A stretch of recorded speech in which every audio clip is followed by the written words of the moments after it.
Hey y'all, it's Dark Sugar Podcast coming to you fresh out the packet with everything black. Dark Sugar. Hey y'all, welcome to Dark Sugar Podcast. It is your girl Kiana, your host, here with you. And today we are going to do the narcissism episode. I'm not gonna lie, I've been putting it off. I haven't been wanting I've been putting it off. I'm not gonna lie. This is a really tough episode for me.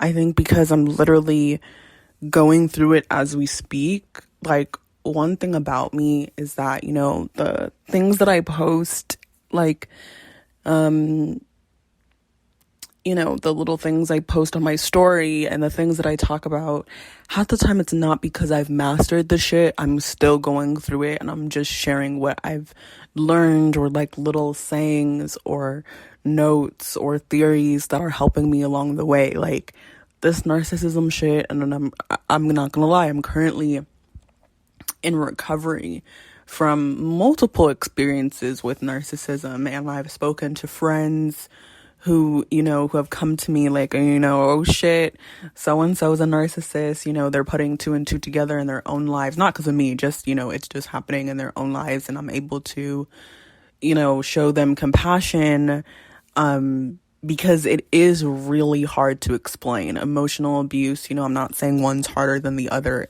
at all, but definitely emotional abuse, it's really hard for people to have a compassion towards it. And to really have a grasp and understand. And I do get it, but it just makes it hard for the person, for the survivor. So that's what sucks. So going into it, what is narcissism? Now, I was first introduced to the topic of narcissism because my mom had an ex who was a narcissist. And I'm not gonna lie, my mom was kind of going through that phase, and they say it kind of almost always happens after the fact. After the fact, you're dealing with a narcissist where you realize, oh shit, they're a narcissist. And my mom really, she dove in and was kind of obsessed. I'm not going to say obsessed, but to me, that's what it looked like.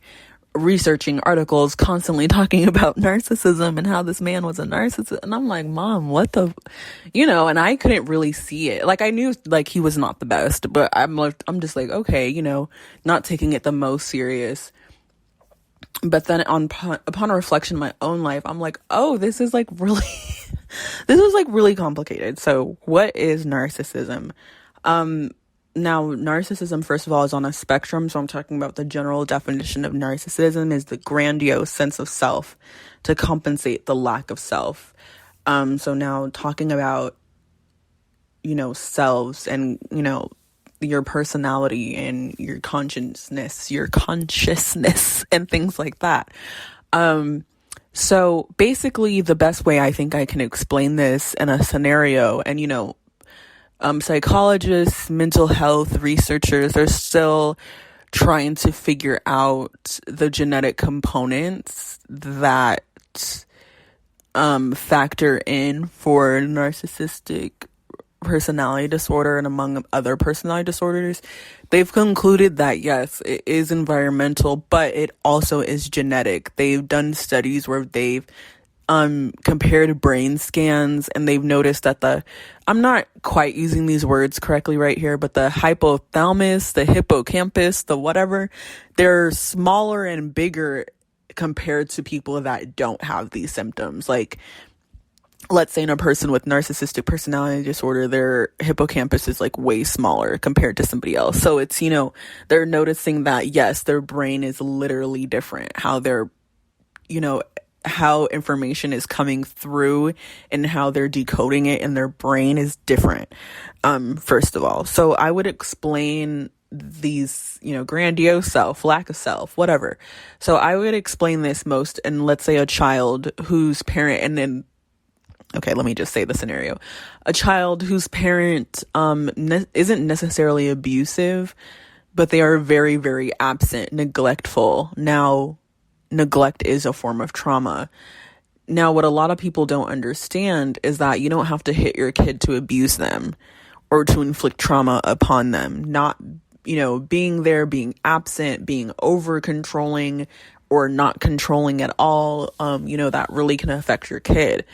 And I, really do think that sometimes adults whose parents weren't able to help emotionally regulate them, weren't able to help establish their self-worth. Like, as a child, like, having your parent really invest in you emotionally and help establish your self-worth is really consequential for the child. Like, that helps build a part of them where they don't maybe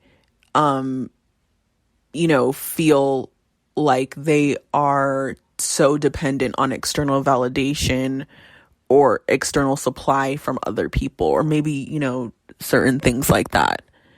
Sorry, my dog's barking in the background. Stop. Anyway, just gonna close the door. But, so this person whose parent was neglectful, didn't help emotionally regulate them, didn't make them or help them feel worthy, that, initial building block of your self-esteem. So now what they have to do is create this kind of fake persona that they emit to other people. So basically, if we're going into the symptoms, and these symptoms are basically to compensate the lack of self. And I can just look at my own, like, what I've posted on it. What are the symptoms? So this person may be like, you notice that they're not very empathetic. They don't really understand you when you explain things. They try to one-up you in conversation.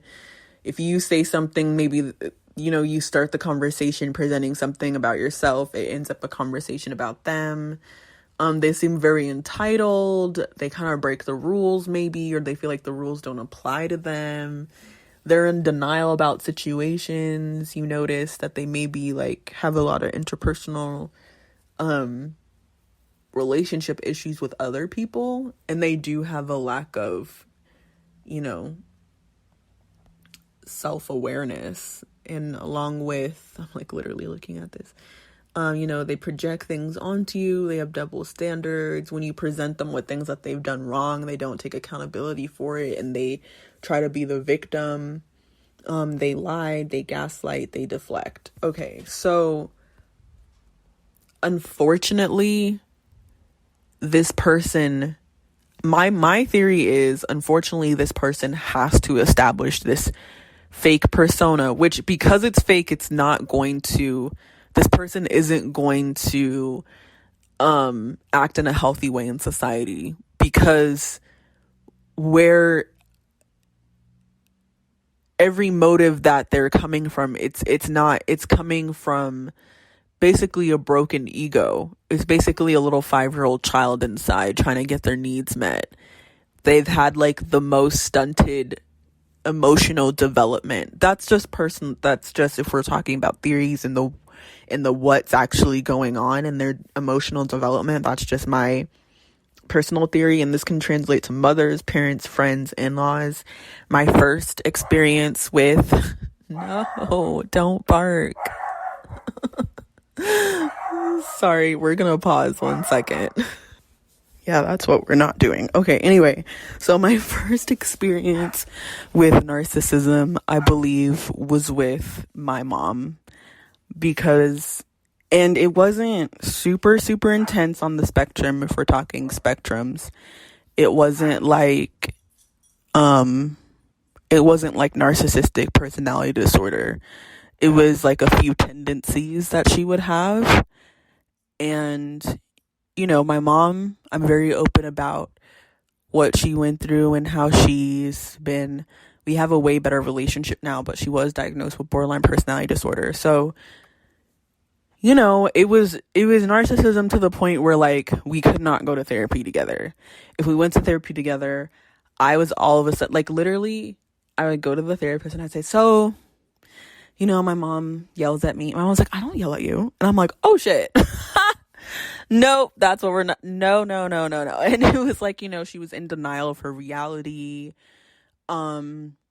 she would definitely do that narcissistic amnesia where I would confront her about things that she would do and she'd be like, what? Oh my God, no, I don't. And I'm like, Mom, come on, like, please don't do this. And it was, her deflecting. But upon, she's been to therapy, she's done DBT, she doesn't do those things anymore. But I feel like it had to develop only because she had so much lack of self-awareness. Like, if you were not that self-aware and if you were not tapped in to, what you need to work on as a person, of course you're gonna be in denial. And of course but it makes a very, very draining and very hard to be with person, unfortunately. And with parents, it comes in a multitude of, it presents in a multitude of ways. We have, narcissistic parents that are so into themselves that they're neglectful and they're kind of absent, or narcissistic parents that are kind of like up their kid's ass. Like, they're so over involved in their child's life and they're kind of, they look at their child as an extension of them. Like, that is very key of a narcissistic parent. Looking at their child as an extension of them, trying to control them. And that sense of control in narcissism, it's usually a childhood wound that they're trying to soothe. Being that controlling is, a sense of supply. It's soothing for them, unfortunately, in that way. And, of course, narcissistic in-laws, I think it's I just think that's, that one's just terrible. But it's the narcissistic mother-in-law or father-in-law, but usually mother-in-law, who's looking at the baby as an extension of her. Well, that's like a layer thing going on. So she's first she's a narcissistic wife, like person, wife, mother, then mother-in-law. So that just is, that's very complicated because the more titles that a narcissist has, like, the more responsibilities they have, it's just really terrible. And I think with narcissists, you realize about them is that how they act, it's been given a stamp of approval by the people around them. Like, the people around them allow their behavior, and that further, I don't know, it further enables the narcissist to keep going and to, have the behavior that I had notes on this. Oh, okay. I have more detailed notes on their symptoms. And this is more specifically maybe for a general narcissistic person, acquaintance, or friend. So a person that gossips,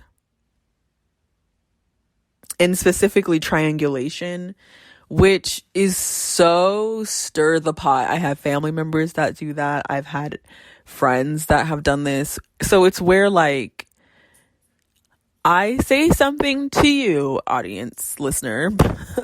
I say something to you about somebody else, and you literally turn around and say, hey, Kiana said that, blah, blah, blah. You're not even trying to, it's not even like, oh, so I heard. You literally say, Kiana said so-and-so. And it may not be like a really bad comment or whatever, but I said it to you, not to them. Like, if I wanted to say it to them, I would have walked over to them. And it just creates this weird situation. If someone does that to you, that's the biggest red flag. That's such a red flag. Like, it's a sense for the narcissist, it's a sense of control. They like to create drama. They like to pin people against each other. It's just really, really weird. Also, someone that doesn't keep their word, their intentions and what they actually do just don't match up. Someone that, like I said, puts others down for external validation to make themselves feel better. No self-reflection. And that's the part that's like, that's really hard. Narcissists are very, very, very extremely in the moment. And so they don't self-reflect. And it's like, okay, so if you don't self-reflect, you're less likely to remember details about the things that you do. You're more inclined to be in denial. Like, it's just this whole slew of problems that come with not reflecting on yourself. And it's really hard because for the narcissist, it's like they've been acting the way they have acted, they've been acting this way for so long that there's a lot of things there to go through, to sort through. There's a lot of skeletons in the closet to, like, it's really, really hard. So yeah, no self-reflection there, I think, is as a survival mechanism. Low self-esteem. That is one of the biggest myths I'm finding that people really think. And I was I was guilty. I thought narcissists, I looked at them and I'm like, wow, like, they're so confident. Like, that's the part sometimes, that the narrative that slews you in. They seem to have it all together. They seem to, and this is the fake part that they're portraying to everybody else that you're a part of, that they seem to have it all together. They seem to have, almost be perfect. And especially if you have low self-esteem, you're going to be looking at them like, oh, but really, going back to the definition of narcissism, that grandiose sense of self, that overconfident facade, is there to compensate for the lack of self, for the fact that they have really low self-esteem. Actually, narcissists usually don't have a self-esteem. And I've been there. I'm slowly building mine. But I can say, like, 2-3 years ago, I did not have a self-esteem. And I remember, like, being really honest with my partner at the time, and I told him, and I just said, I don't have a self-esteem. Like, it's not that I have a low self-esteem, I do not have one. And I think that for victims of trauma and trauma survivors, that's something that we can all really identify with, but I haven't really seen that in print a lot. But that's something what I really suffered from. And that's how I could relate to the narcissist. We were both kind of in the same boat, extremely low self-esteem. The only difference is I don't do the grandiose thing. I've tried it didn't work. So yeah, to compensate, very controlling narcissist, very controlling in especially in the different relationships, very controlling mother, father, very controlling in-law, mother-in-law.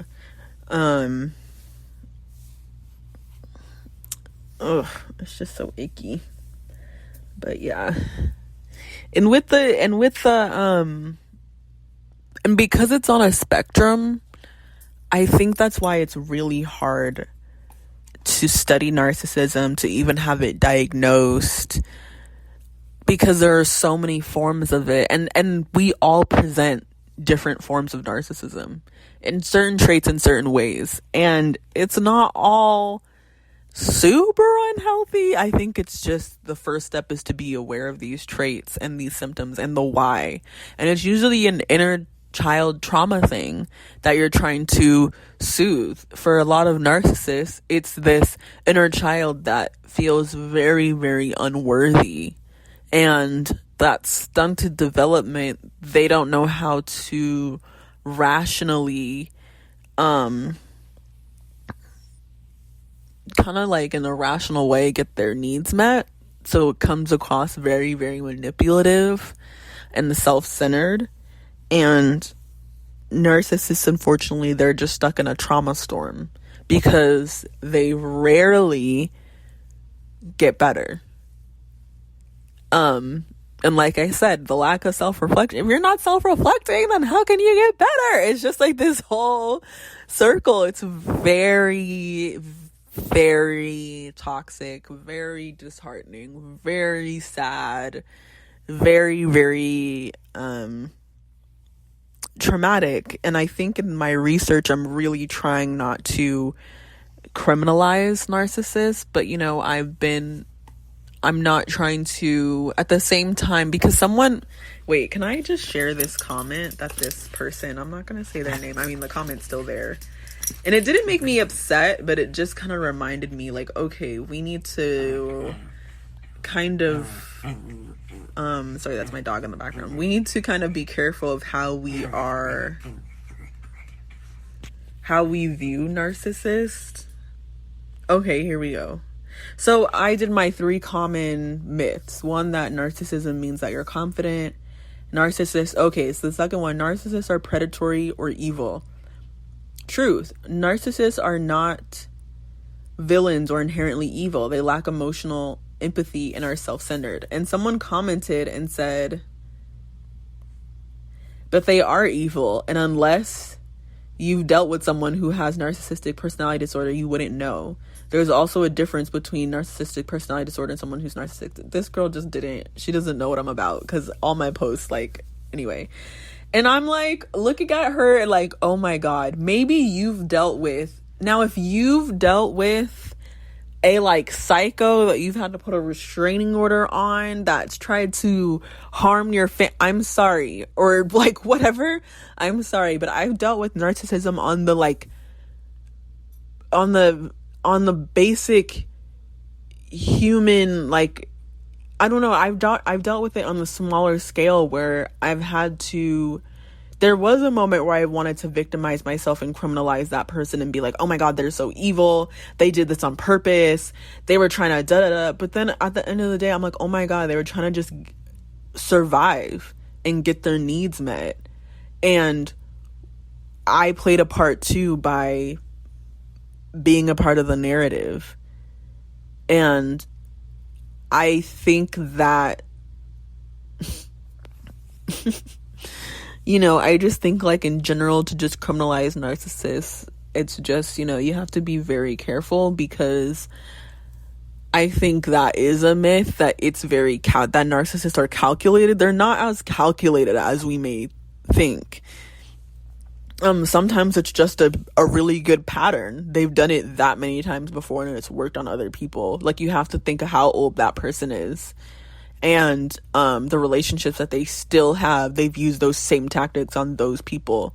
They're pretty good tactics. They're probably gonna work. You have to I don't know, I just had to not victimize myself personally so much, especially doing this research in narcissism, where I'm looking at these genetic factors that make up a narcissist, and what happens trauma-wise, development to narcissists to make them act this way, and for them to lose the sense of self, and half the time it never develops, or if it does, it's very small. And so looking at all this research, I'm seeing okay, it's not as calculated as we think. It's a personality disorder, mental illness. It needs to be looked at through a variety of lens, not just through the victim lens. We need to look at it, holistically, I believe, personally. Okay, that was a very long rant, sorry. Moving on. Okay, so how it feels to be in a relationship with a narcissist. So with my mom, it just felt okay, so I'm not gonna say, what I was gonna say, but applies to every relationship I've had with a narcissist, is that you're constantly abandoning yourself. You're constantly abandoning yourself. What you think, what you feel, your truth and your reality doesn't matter. And to abandon yourself, to freeze, to disassociate on that level, and to do it, many, many, many times over and over again to survive, it was really hard. it was really draining. It was the reason why, I feel behind as just an individual, because I've had to abandon myself so much. That's energy and time taken away from Kiana. That's energy and time taken away from my development, myself, my journey as a human. I'm completely abandoning myself emotionally, physically, for the reality of somebody else. With the narcissist, you're in constant weird communication. Sometimes they hear you, sometimes they don't. Things that you say that you think they were paying attention to, they actually weren't paying attention, and it doesn't matter.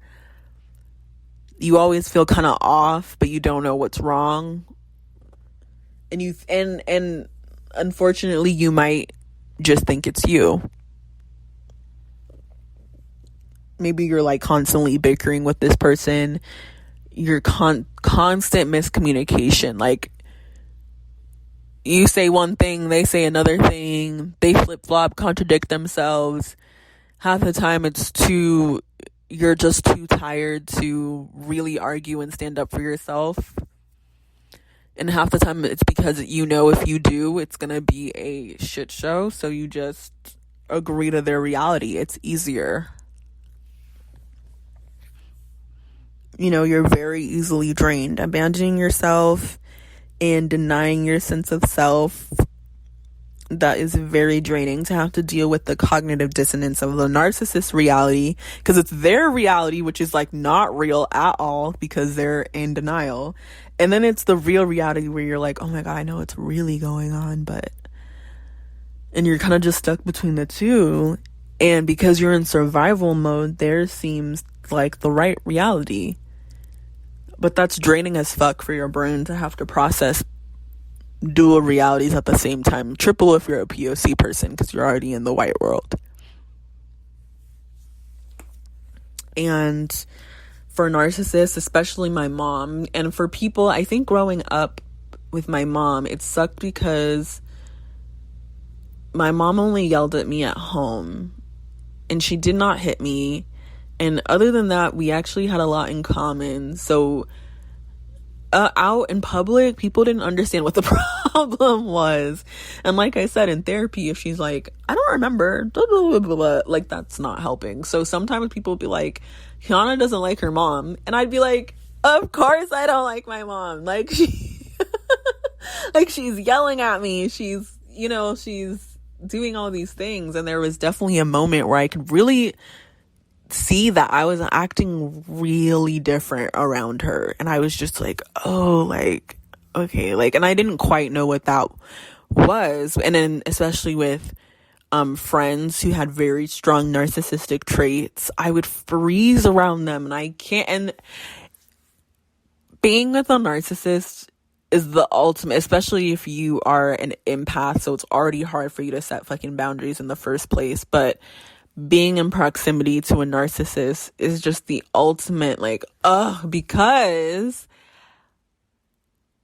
it's you need to speak up, but because they trigger me, I can't speak up. So it's prime, optimal prime moment to speak up. And I could not. And I was, it would really, and because I have this inner child thing to prove myself, I want to extra prove myself to a narcissist. So they're little digs at me. I want to prove that it doesn't bother me, so I stay. It's just this really weird thing that I do. Anyway, but you will definitely act different around a narcissist. You'll probably freeze. You might disassociate. You might be in fight mode along with them and be angry and weird and just be not yourself. It could be a whole slew of things. But being in a relationship with a narcissist, it is toxic. It is draining. You are abandoning yourself. You're usually not. How can you put yourself first when they need you to abandon yourself? In order to get their crazy ass needs met that they need to be met in therapy with a therapist, they need you to abandon yourself off the clock and attend to their emotional or physical needs. And that's just not good. That's just not what humans, that's just not a way to process emotions through other people. That's just not how to do it. And to be in a relationship with one, it's like the ultimate self-sabotage. So, for me, it took a minute, and I think it was this perfect integration moment for me when I had to really understand, see the signs, and stop engaging with narcissists. But it was this perfect integration of me starting to build my self-esteem finally. And not take responsibility, because that's the one thing. As the enabler, because I was enabling, you are enabling. As the enabler in the relationship of the narcissist, I was taking responsibility. They were definitely forcing it upon me, but I was like accepting. I was saying yes. I was in agreement with their emotional responsibility. And so that's something that I had to really stop doing. So I guess we're going into the recovery aspect, because now I'm just talking about, boundaries. So one big boundary is not taking emotional responsibility for people. And as an empath, boo-boo, that's hard. I want to rescue everybody. And sometimes I really have to, I've been doing it and practicing lately. It's so fucking awkward. But I do feel better when people are like telling me stories or saying things that are maybe like I want to jump in and tell them advice that they didn't ask for, or really or just when you go into fix it mode, having to sit there and just observe. It's hard, but I've been doing it and it's been good. But it goes against what I want to do. Hold on, let me get a sip of coffee. Just a second. I'm addicted to coffee. I've just accepted it. But, so letting people, because if you're abandoning because anyway, you won't abandon yourself if you let people sit with their emotions and sit with their difficult emotions. Like, you can help and you can support, but you can't save nobody. You ain't Jesus. You can't save nobody.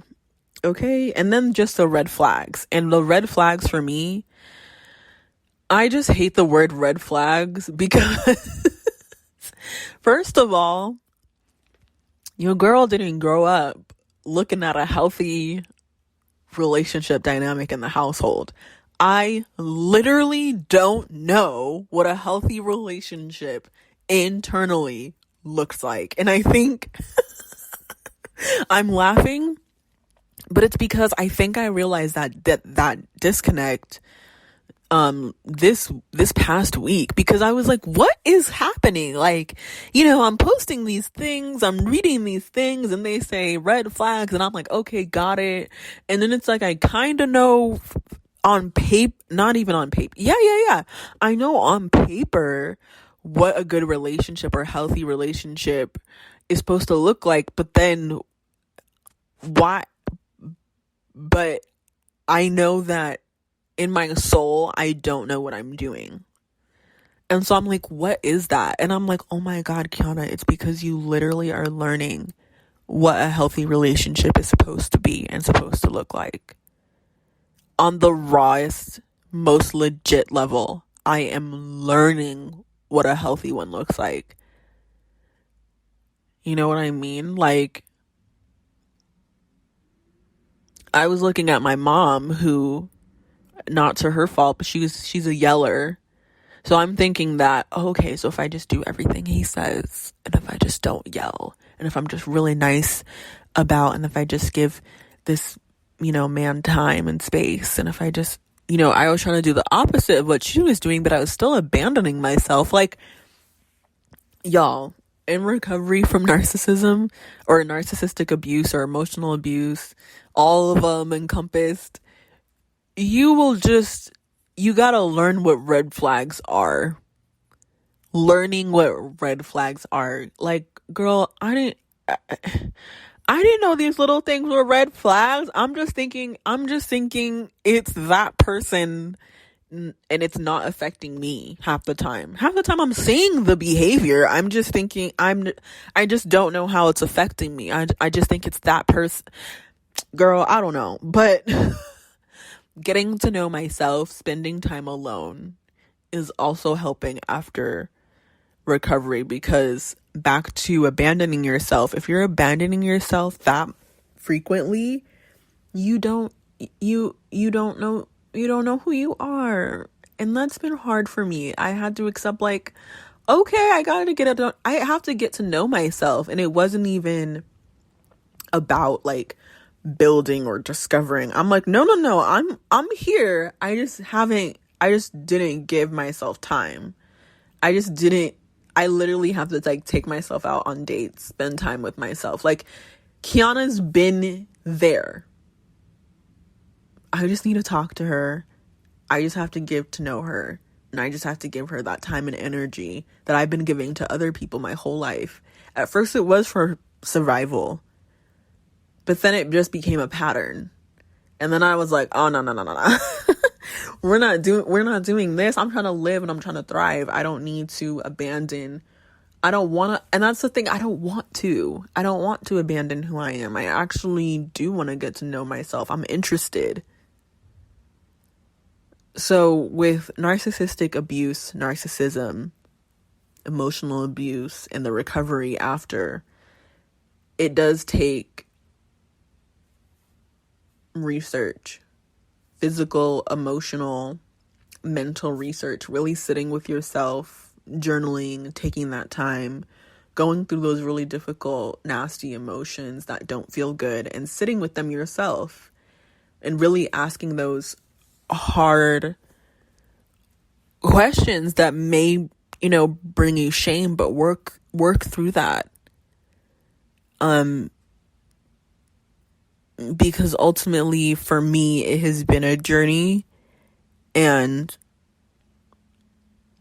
I don't want to call them lessons. It's just I've been just redirected back to myself. And I think that's the most beautiful thing. So, with all things, greet this topic with empathy and compassion, and give that same empathy and compassion to yourself.